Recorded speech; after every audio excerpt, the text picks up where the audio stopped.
Hi my magical creatures, and welcome back to my channel. So today's video is how to survive the public restrooms while transitioning as a trans woman.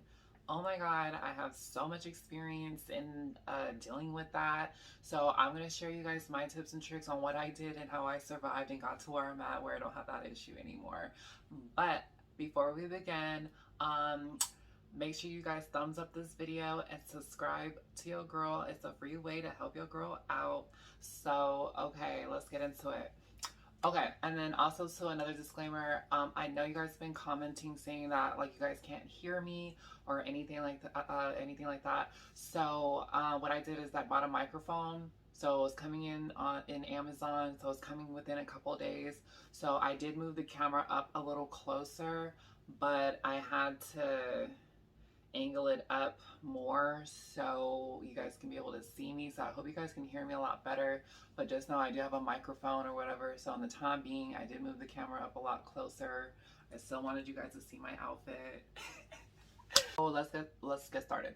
So basically, how when I first went into the girls' bathroom, so I was definitely still like a gay boy or whatever, like a little flamboyant gay boy.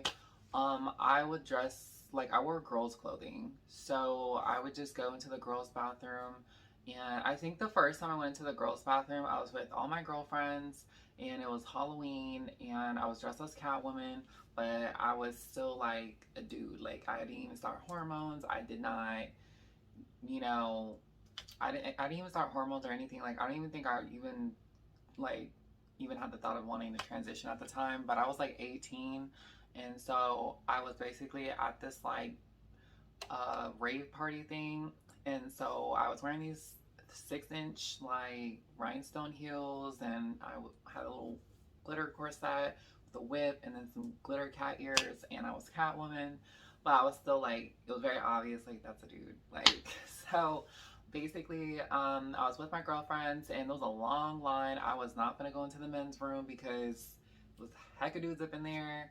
I was very feminine looking. I was not about to go up in there. So my girlfriends were like, just come with us into the girls' bathroom, whatever. There was a long line up in there too. So I was like, you know what, F it. I'm with my girls. If something goes down in the bathroom, then, you know, don't have my back. So I went in there. Surprisingly, no one said nothing. If anything, they were like, oh my God, girl, I like your shoes, you know, stuff like that. And plus, I thought my energy and my spirit is very feminine or whatever. So a lot of girls just automatically knew like I wasn't a threat. Like I feel like if you look the part, like if you try really hard to look extremely feminine, I think there won't be an issue because women tend to be, they're not as aggressive as men.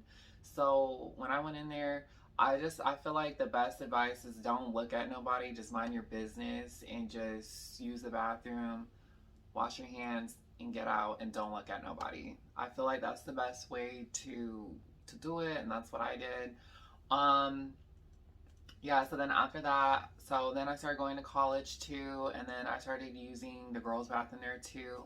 Also too, I was very feminine looking too, even as a guy. So I feel like that gave me the advantage. And then also too, me living in California, I feel like California is a very liberal state. So I did have my issues and I did have transphobic experience here in California, but I felt like my experiences were a lot better because I was in California. I feel like in southern states, I don't know how things would have been back over there, but here in California, I think that was part of the reason why I had a better experiences going into the public bathrooms. Also too, like I wouldn't go, so when I was starting college, it was a small college that I went to, but I would go, there was no gender neutral bathrooms. And so I basically, every time I was with my girlfriends, I would go into the girls' bathroom because if anything went down up in there, I know they had my back. So definitely me going to the girls' bathroom, it felt nice, it felt rejuvenating because I would only use stalls ever since I was tiny, little, you know, goddess serenity. I always went to the stall to use the bathroom. So yeah, going in there, I just felt like the girls' bathroom, that's where I'm supposed to be at, and I felt way comfortable in there, and I did my business, and then I got out. So basically, I feel like Also too, like once I got more comfortable going with my friends, I started to go in there by myself. And so I just went in there, just use the bathroom, get out, wash my hands, and then get out. Don't look at no one, just do you, whatever. Basically after that, um, yeah, I looked very feminine though. Like I wore girls' clothing, shave, make sure you shave and make sure you just look the part. Now, if you look like a man, you know what I'm saying? Like if you look like a man, 5 o'clock shadow, like just still like and you're like 6 feet tall or whatever. I mean, I really feel like you're gonna have to pick your poison. You're gonna have to pick your battles. You're gonna have to pick your poison. I feel like you're gonna have to probably use the men's bathroom or go, to like a Target or something to go use the bathroom, like a close by store nearby to use like the bathroom there. Um, for me, I feel like in high school too, like it was an issue for me because I had to use the boys' bathroom and I would literally go when there was like no one around. Like I would always have like an intuitive sense when to go to the bathroom. Like I would go during like the hours that people were like in class. So I would like go to and I would go in certain areas where I knew there wasn't a lot of people. So I would go hurry up and use the bathroom and get out. Um, Also too, yeah, it just sucked. And then if all the stalls were taken in the boys' bathroom, because I feel like in the boys' bathroom there'd be like 2 stalls, and then like the rest were just a whole bunch of urinals. So I would just really stand by the water fountain, act like I'm just getting something to drink or whatever from the water fountain, wait until they get out, and then I would go like into the bathroom to use the stall because I was not about to use no urinals. I don't use urinals, never did. I only did that one time when I was like in first grade and absolutely hated it. Had a horrible experience. Never again did I ever use a urinal. So, yeah. So basically, that was kind of like how I would, when I was still like viewed as a male and everything, I would just I'll go to the bathroom when there was like no time, like there was no one around. And then I would also go to a location on campus or wherever where there wasn't a lot of people, where I knew there won't be no one in the boys' bathroom or whatever. And then if there was times too where like sometimes they just stayed in there, and so I was just like whatever. So some those days where I've held my stuff all day until like 3 o'clock in the afternoon, and then when I got home I used the bathroom.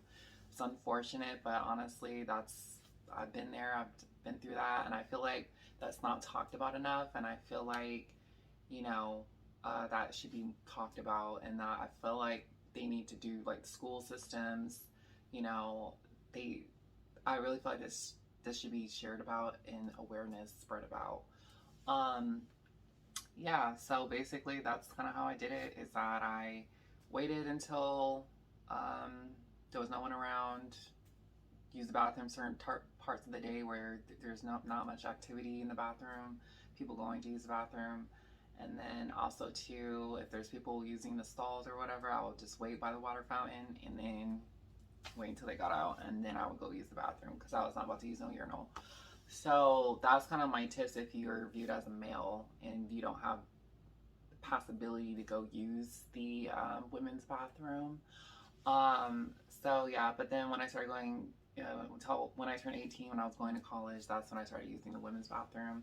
And so of course everyone knew me on campus and everything like that. So that's another, people knew me, I kind of knew of them. So when I would use the female's bathroom, I would wear like girl skinny jeans and then a female shirt and then some wedge sneakers or whatever, like a sneaker with like a wedge in it. So I wore girls' clothing all the time. The worst thing that's ever happened to me in the girls' bathroom was someone was just staring at me, full on like just staring at me. So I didn't say anything to them. I literally just minded my business. Like they didn't say anything to me, but they were just full on just staring at me or whatever. I probably could have said something, but if I was with my girlfriends, I probably would have had said something. But because I was already so insecure and everything like that, the last thing I want to do is get into an altercation or a confrontation with some girl in the bathroom, and then I can get in a lot of trouble because they're like, well, that is a boy in the bathroom, So yeah, so I really picked my battles. No one said anything. I did have like a really big scare too, like how do you know? So I was also in that in between stage too. So once I started hormones and everything like that, people just did not know if I was a boy or a girl. So I remember a lot of people would just stare at me too. And then like when I looked like a girl, but then when I talked, I sounded like a guy. So basically, a lot of people were just like, what the fuck? You know, stuff like that. And, you know, I just had a bunch of stares. Like, you're going to get stared at. There's probably going to be times where you're just going to have to hold it and just go to like another Target, go to like a Target. Because, like, what I did too, if I felt like the bathrooms, like, there was just no way of using the girls' bathroom or whatever, especially if I was too feminine to use the men's bathroom, I would just get in my car and then I would just drive to the nearest Target or Walmart, whatever, and then use like a gender neutral bathroom because I know they have a family's bathroom at Target. Walmart, I'm not really entirely sure, but it's Walmart, so I really just don't care. You get all types of people up in Walmart. So, yeah, these were just how I survived and did it. And then also too, when I would go into the male's bathroom, you guys, um, how I knew I was feminine enough to use the girls' bathroom is that a lot of guys, when I would go in there, like they would just stand by the sink and they wouldn't even use the bathroom because they felt very uncomfortable that I was in there. So I was just like, okay, well, I think this is time to just start using the girls' bathroom now. And so I went in there. Also, too, I did have a big scare, you guys, where I was in the male's bathroom and a lot of guys, there was like three big old guys. And also, too, next to the college that I went to, you guys, there was a jail. And then also, too, yeah, so you'll probably know what college I went to now, but I really don't care. A lot of the parolees and like a lot of the people that were in jail, they would literally come to our campus to use the bus system, the public bus, and then also to use our bathrooms and stuff like that. And they're not supposed to be over there, but they still do it anyways. And the police officers, the campus police at my school just did not do their jobs. So, and that's just my opinion. So yeah, I went into the boys' bathroom or whatever, and yeah, there was three big old guys. You can tell they were from the jail, and yeah, and they told me to suck their DICK. And you guys, I was very scared. I was very uncomfortable. I was little old me, and then three big old guys, men, yeah, and told, you know, just being really stupid. And then so then forward, I did not report it because I was really scared. And then I just literally just did not know what to do in that situation. And I already felt so uncomfortable enough as it is. Back then, I should have reported it and I should have cussed them all out, but I should have been standing by the doorway so I can escape or whatever. But yeah, they didn't put their hands on me or anything like that, but I definitely walked out, but I was really uncomfortable and that was definitely a big scare. Um, yeah, but ever since then, I just started using the girls' bathroom, and yeah, after that, I didn't have any more issues, and then it just got easier from there. From then on, it got easier from there, and then after that incident, I did go to the school board, and I did tell my story of that happening, and they ended up getting gender-neutral bathrooms on campus after that. So, you know, sometimes something's got to happen to certain people in order to make a big change. So, but yeah, definitely, I hope this was enough tips and tricks for you guys on how, you know, to survive the bathroom situation. I know it's really tough and I'm really sorry and I do feel for y'all, but I've definitely been in y'all situations, in y'all shoes, and you'll get through this. Just keep going. Got this. But yeah, don't forget to like, comment, share, subscribe, and I'll see you guys in the next video. Stay magical.